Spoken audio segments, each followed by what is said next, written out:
Welcome to law ज्ञान Bharat channel. आज बहुत ही इम्पोर्टेंट जो जुडिशरी एस्पिरेंट्स है, जो मेंस के लिए एग्ज़ाम दे रहे हैं, उनके लिए बहुत ही इम्पोर्टेंट सब्जेक्ट है ये exclusion of oral evidence bye documentary evidence. ये नॉर्मली आपका 10 मार्क्स से 20 मार्क्स तक आता है, बहुत ही इम्पोर्टेंट है। और ये हमेशा कन्फ्यूजन रहता है स्टूडेंट्स का कि ये exclusion of oral evidence bye documentary evidence क्या है, इसका मीनिंग क्या है।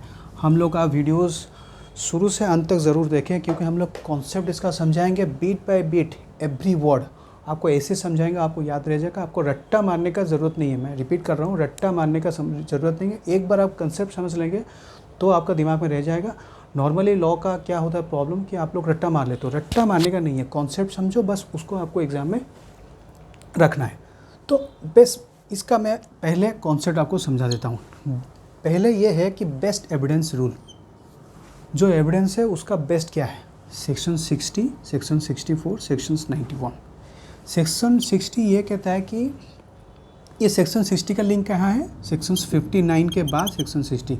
सेक्शन 59 ये कहता है कि ऑल द फैक्ट्स, कोई भी फैक्ट्स हो, except the contents of the documents और electronic records shall be proved by the oral evidence. क्या बोलता है, ऑल द फैक्ट, कोई भी फैक्ट हो except contents of the document, document को छोड़ के और इलेक्ट्रॉनिक रिकॉर्ड को छोड़ के। क्यों, ये क्या बोला, ध्यान देना, ध्यान से लिखना है। एक्सेप्ट द कंटेंट्स ऑफ किसका, एक तो बोल रहा है डॉक्यूमेंट्स, दूसरा बोल रहा है इलेक्ट्रॉनिक रिकॉर्ड्स। ये दोनों को छोड़ के जो भी है वो आपका ओरल एविडेंस में प्रूफ होगा। समझ गए। अच्छा, ये contents of the document electronic records क्यों छोड़ रहे हैं, क्योंकि ये सेक्शन 65A में और सेक्शन 65B में अलग से दिया गया, इसलिए इसने छोड़ दिया, एक्सेप्ट वर्ड लगा दिया। अभी डॉक्यूमेंट्स कहाँ पे प्रूफ हुआ है, डॉक्यूमेंट सेक्शन 64 में दिया गया है और सेक्शन 61 में भी दिया गया है। इसलिए बोलता है ऑल द फैक्ट्स एक्सेप्ट, ये दोनों को छोड़ दिया क्योंकि ये दोनों सेपरेटली दिए गए हैं, must be prove by the oral evidence. अभी ओरल एविडेंस क्या है, सेक्शन 60। सेक्शन 60 मैंने प्रीवियस वीडियोस में बताया था कि the fact, the evidence of a witness who has seen और हर्ड और परसीव्ड बाय द सेंसेस, मतलब जिसने देखा, जिसने सुना, जिसने फील किया, और अगर वो एक्सपर्ट है, उसका ओपिनियन है किसी भी ग्राउंड पे, वो सारा वो कोर्ट में आके बताएगा कि मैंने आंखों से, अपनी आंखों से देखा। The evidence of the witness who has seen it, मैंने अपनी आंखों से देखा, मैंने अपने कानों से सुना, तो वो है ओरल एविडेंस, सेक्शन 60 में आता है। अभी सेक्शन 64 क्या कहता है। अच्छा, ये ओरल एविडेंस क्लियर। अभी डॉक्यूमेंट्स के पास आते हैं। डॉक्यूमेंट्स भी ये बोलता है कि सेक्शन 64 ये बोलता है कि डॉक्यूमेंट्स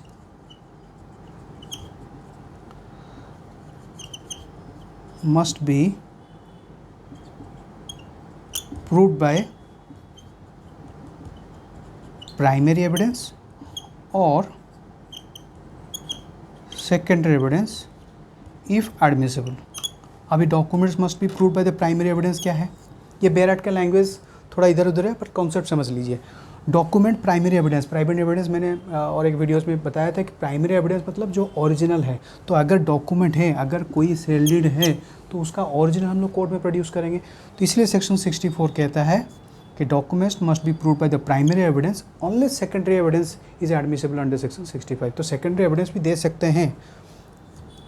किस कहाँ पे लिखा गया, सेक्शन 65 में लिखा है कि कौन कौन कैसे केसेस में सेकेंडरी एविडेंस अलाउबल है, नहीं तो डॉक्यूमेंट्स जनरली प्राइमरी एविडेंस से हम लोग प्रूव करेंगे।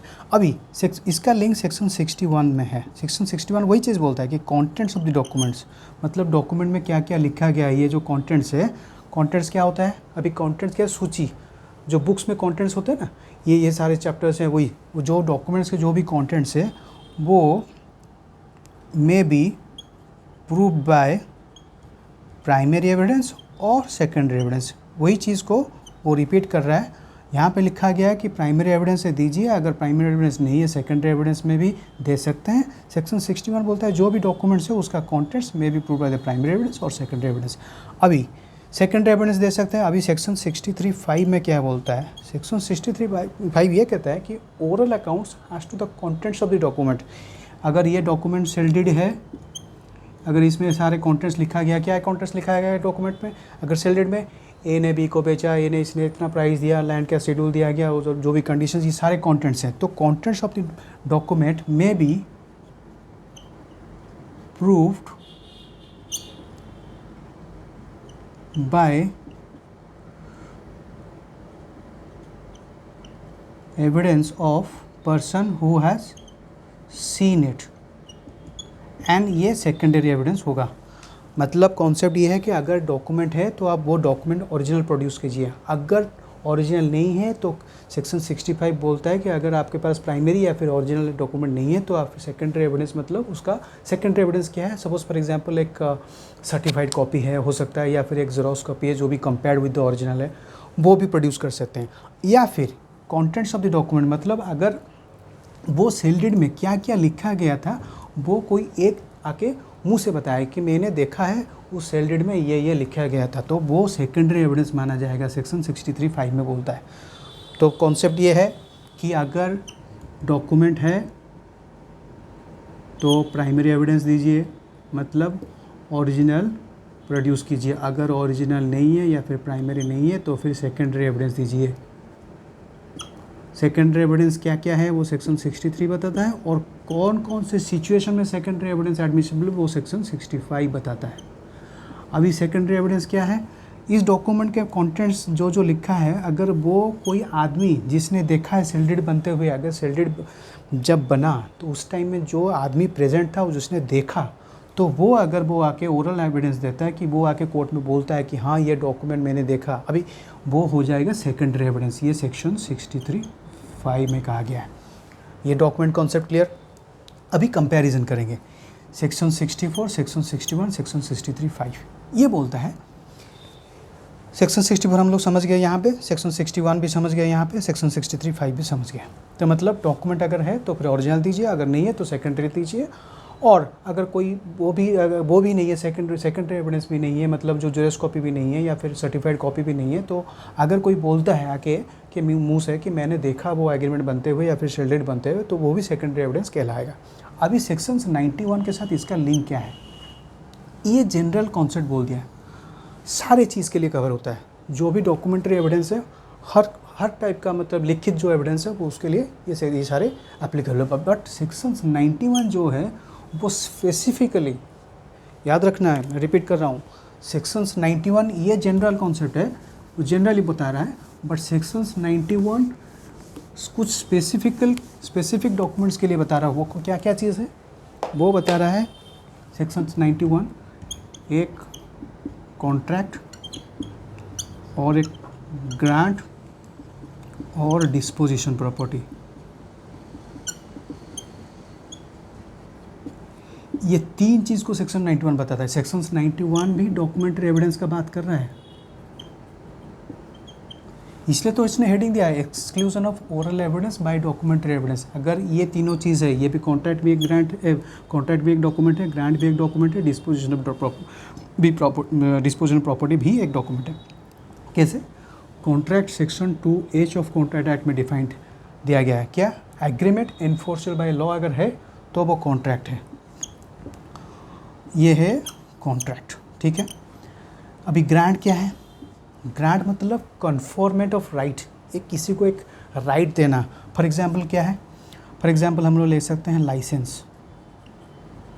लाइसेंस मतलब right to use property.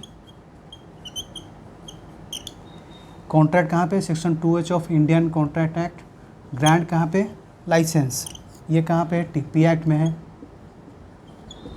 Disposition property मतलब कोई भी प्रॉपर्टी को डिस्पोज कर रहे हैं, मतलब सेल कर रहे हैं, हटा रहे हैं, तो वो सेल डीड भी डिस्पोजिशन प्रॉपर्टी है। ये कहाँ पे है? ये भी टीपी एक्ट में है। समझ गए? ये जनरल कॉन्सेप्ट बता रहा है, बट सेक्शंस 91 ये तीनों के चीज़ के बारे में बता रहे हैं। अगर कॉन्ट्रैक्ट है, ग्रांट है, डिस्पोजिशन प्रॉपर्टी है, ये सिर्फ तीन चीज़ों के बारे में, तीन डॉक्यूमेंट के बारे में बता रहे हैं। तो अगर ये चीज़ है तो वो डॉक्यूमेंट्री एविडेंस दिया जाएगा, ओरल एविडेंस नहीं दिया जाएगा। कॉन्सेप्ट क्लियर हो गया आपका? अभी लॉजिक समझते हैं। बिना लॉजिक का हम लोग कॉन्सेप्ट समझ में नहीं आएगा। एक डॉक्यूमेंट मतलब उसने ये कहा, सेक्शंस 91 का कंडीशंस क्या है? सेक्शंस 91 का कंडीशंस ये है, ध्यान से सुनना क्या क्या कंडीशंस है। ये तीनों है, कॉन्ट्रैक्ट हुआ, क्या क्या डॉक्यूमेंट कवर करता है वो कॉन्ट्रैक्ट बोलता है और ग्रांट बोलता है। कॉन्ट्रैक्ट मतलब section 2H of the Indian contract act, grant मतलब कन्फर्मेंट ऑफ राइट, अगर किसी को राइट टू एंजॉय दे सकते हैं, फॉर एग्जांपल लाइसेंस, ये एग्जांपल है। और डिस्पोजिशन ऑफ प्रॉपर्टी, प्रॉपर्टी जो है सेल डीड, एग्जांपल। ये तीनों अगर डॉक्यूमेंट है, ये क्या है उसमें और एक कंडीशन है, ये तीनों दो केस है, not required by law to be in writing और रजिस्टर्ड। क्या बोल रहा है, not required by the law to be in writing और रजिस्टर्ड। जो डॉक्यूमेंट ये तीनों हैं लॉ के द्वारा रिक्वायरमेंट नहीं है, मतलब मैंडेटरी नहीं है, बट रिड्यूस टू राइटिंग और रजिस्टर्ड बाय द पार्टीज। तो ये तीनों की चीज़ें बता रहा है, ये सेक्शंस 91 के कंडीशंस हैं। एक कॉन्ट्रैक्ट, ग्रांट और disposition property, not required by the law. Law नहीं बता रहा है कि आप राइटिंग में करो या फिर रजिस्ट्रेशन करो उस डॉक्यूमेंट को, बट पार्टीज़ लोगों ने, दोनों पार्टी डिसाइड किए वो जो भी डॉक्यूमेंट्स, जो भी उन्होंने ये कॉन्ट्रैक्ट ग्रांट बनाया उसको इन राइटिंग में बताया या फिर रजिस्ट्रेशन कर दिया। और ये पहला कंडीशन है। सेकंड कंडीशन ये बता रहा है, और compulsorily required by law to be in writing और रजिस्टर्ड। मतलब दो चीज़ को बता रहे हैं, एक तो रिक्वायर्ड बाय लॉ नहीं है, ज़रूरत नहीं है, फिर भी पार्टीज लोगों ने क्या हुआ उसको राइटिंग में बना दिया या फिर रजिस्ट्रेशन कर दिया। और एक compulsory required by the law, ये रिक्वायर्ड नहीं है, ये रिक्वायर्ड है। इसके द्वारा लॉ ने बताया कि उसको राइटिंग में रजिस्ट्रेशन में करो। अभी एग्जाम्पल आप लोग बताओगे, भाई एग्जाम्पल में सर थोड़ा समझाओ, ठीक है एग्जाम्पल समझाते हैं। लीज़ में दो केस हैं। सेक्शंस टीपी एक्ट में आप जब लीज़ में पढ़ोगे तो उसमें लीज़ एक तो होता है लेस देन 1 ईयर और एक तो होता है 1 ईयर और मोर देन 1 ईयर। लीज़ में 1 ईयर और मोर देन 1 ईयर में रजिस्ट्रेशन कंपलसरी है और लेस देन 1 ईयर में रजिस्ट्रेशन कंपलसरी नहीं है। हो गया, यहाँ पे हो गया not required by the law to be in writing registered. ये कहाँ पे आ गया, ये अगर लीज लेस देन 1 ईयर है तो फिर not compulsory required by the law to be in registered. But parties लोगों ने, अगर पार्टीज़ चाहें तो वो उसको राइटिंग में कन्वर्ट कर सकते हैं या फिर रजिस्ट्रेशन कर सकते हैं। लॉ कोई थोड़ी ना मना करेगा। अगर आप डॉक्यूमेंट इन राइटिंग बनाना चाहते हो तो लॉ कहीं पे मना नहीं करेगा। तो ये केसेस यहाँ पे आ गया। और compulsory required by the law, वो अगर मोर देन 1 ईयर है तो रजिस्ट्रेशन कंपलसरी है, ये सेक्शन टीपी एक्ट में है। तो ये दोनों केसेस कवर करता है। अभी नेक्स्ट पॉइंट क्या बोलता है कि अगर ये दोनों डॉक्यूमेंट टाइप का हुआ है तो नेक्स्ट पॉइंट ये बताता है कि जो भी टर्म्स है, किसका, जो भी टर्म्स है ये दोनों टाइप के कवर करता है। एक तो not required by the law और compulsory required by the law, ये दोनों टाइप का अगर कवर होता है, जो भी terms of the contract, grant और डिस्पोजिशन प्रॉपर्टी, जो भी ये टर्म्स है shall be proved by document itself and oral evidence shall not be given. ठीक है, क्यों, लॉजिक क्या है? अरे भाई, अगर पार्टीज़ लोगों ने, ज़रूरत नहीं है, लॉ नहीं बोलता है कि आप राइटिंग में करो या फिर रजिस्ट्रेशन करो, बट पार्टीज़ लोगों ने अगर लिखित किया है, लिखित क्यों किया है लॉजिक? क्योंकि मैंने एक कॉन्ट्रैक्ट बताया है, ए और बी के बीच में एक कॉन्ट्रैक्ट हुआ, उसमें टर्म्स सारे लिखे गए हैं। लिखित कॉन्ट्रैक्ट क्यों बनाते हैं? क्योंकि अगर वैरी करेंगे बाद में, अगर एक बार इसने साइन कर दिया, ए ने साइन कर दिया, बी ने साइन कर दिया, तो बाद में ये लोग कॉन्ट्रैक्टेड या फिर वैरी टर्म्स को वैरी बाद में नहीं कर सकते हैं। तो इसलिए डॉक्यूमेंट हम लोग इसलिए बनाते हैं क्योंकि बाद में हम लोग उसमें चेंजेस नहीं कर सकते। लॉजिक वही है। अगर एक बार डॉक्यूमेंट बन गया तो वो जो भी टर्म्स है, आप टर्म्स को बोलेंगे, ए बोलता है कि एक टर्म्स है कि मैं बी को जो लीज डीड है, बी को हर महीना 15 तारीख को पेमेंट दूंगा। बी बोलता है नहीं, हर महीना 20 तारीख को पेमेंट दूंगा, पर डॉक्यूमेंट लिखा हुआ है 15 तारीख को। तो लॉ यही बोलता है, लॉजिक यही बोलता है, अगर डॉक्यूमेंट है, अगर कोई भी डिस्प्यूट अराइज होता है तो डॉक्यूमेंट प्रोड्यूस करो ना। अगर डॉक्यूमेंट बनाया गया है, आपने ये यहाँ पे not required by the law but reduce to writing by the parties, अगर पार्टीज़ लोगों ने बनाया तो फिर डॉक्यूमेंट प्रोड्यूस करो, ओरल एविडेंस का क्या ज़रूरत है। Similarly compulsory required by law to be in writing registered, वैसे ही अगर कंपल्सरी लॉ बोलता है अगर डॉक्यूमेंट आप कंपल्सरी रजिस्ट्रेशन करना है तो डॉक्यूमेंट का अगर डॉक्यूमेंट बनाए तो डॉक्यूमेंट प्रोड्यूस करो ना, तो ओरल एविडेंस उसका देना क्या ज़रूरत है। ओरल एविडेंस क्या है यहाँ पे, सपोज ए बी के बीच में एक लीज डीड हुआ था, तो ए इस डॉक्यूमेंट में सारा चीज़ लिखा गया था कि मैंने ये शेड्यूल ऑफ प्रॉपर्टी बी को लीज पे दिया गया, बी इस टाइम को मेरे को पेमेंट देगा और बी इसको सबलेट नहीं करेगा, बी इसको यहाँ पे ये यूज़ नहीं करेगा, ये सारे टर्म्स हैं, यहाँ पे टर्म्स लिखा गया है वो डॉक्यूमेंट में। अभी टर्म्स का अगर डॉक्यूमेंट में कन्वर्ट कर दिया तो ओरल एविडेंस देने का ज़रूरत नहीं है। ओरल एविडेंस मतलब ए और बी दोनों पार्टीज बोलेंगे हम लोगों का बीच में एक मुंह बोला एग्रीमेंट हुआ था, तो मुंह बोले एग्रीमेंट में क्या होता है, डिस्प्यूट अराइज होता है, ए बोलेगा एक चीज़ बोलेगा, बी उसको नहीं मानेगा, वो दूसरा चीज़ बोलेगा। इसीलिए अगर डॉक्यूमेंट है तो डॉक्यूमेंट प्रोड्यूस, सिंपल कॉन्सेप्ट है, लॉजिक सिंपल है। अगर डॉक्यूमेंट बनाया तो डॉक्यूमेंट दिखाओ भाई, अगर डॉक्यूमेंट है अपने आप लोगों ने डॉक्यूमेंट बनाया तो डॉक्यूमेंट दिखाओ, ओरल एविडेंस देने का क्या ज़रूरत है। बस सेक्शन 91 बस सिंपल चीज़ बताता है, वही चीज़ बताता है, अगर डॉक्यूमेंट है डॉक्यूमेंट बताओ, डॉक्यूमेंट प्रोड्यूस करो, ओरल एविडेंस देने का ज़रूरत नहीं है। Concept clear. अभी डॉक्यूमेंट, अभी लॉजिक समझो, इसका सेक्शंस 91 क्या बोलता है कि ओरल एविडेंस देने का ज़रूरत नहीं है और डॉक्यूमेंट्री एविडेंस ही दो, बट उसका एक सेक्शंस 91 का एक एक्सेप्शन है, मतलब ओरल एविडेंस भी दे सकते हो। कौन कौन से केस में, वो सेक्शंस 92 प्रोवाइजो में दिया गया है। कहाँ में, प्रोवाइजो 1 to प्रोवाइजो 6, ये बहुत ही इम्पोर्टेंट है। ये आपका आता है क्वेश्चंस 15 से 25 मार्क्स आएगा। Exclusion of oral evidence bye documentary evidence and explain with exceptions, समझ गए। अभी सेक्शन 91 का कॉन्सेप्ट समझ गए।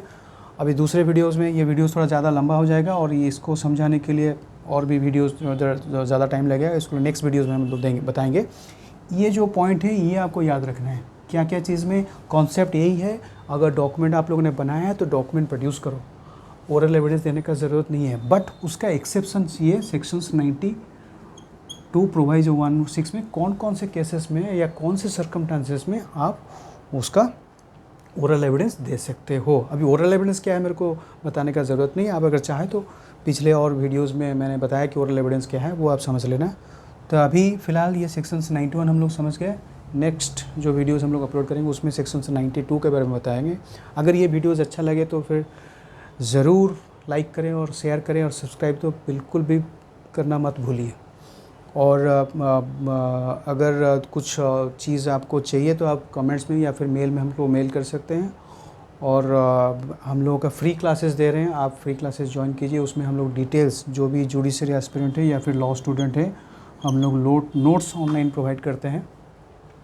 उस नोट से हम लोग बताते हैं कि आपको जो जुडिशरी मेंस के आंसर आपको कैसे लिखना है, आपको कैसे प्रेजेंटेशन करना है, वो सब हम लोग डिटेल्स में गाइड करते हैं। अगर ये वीडियोज़ अच्छा लगे तो फिर लाइक, सब्सक्राइब और कमेंट्स ज़रूर करिए। Thank you.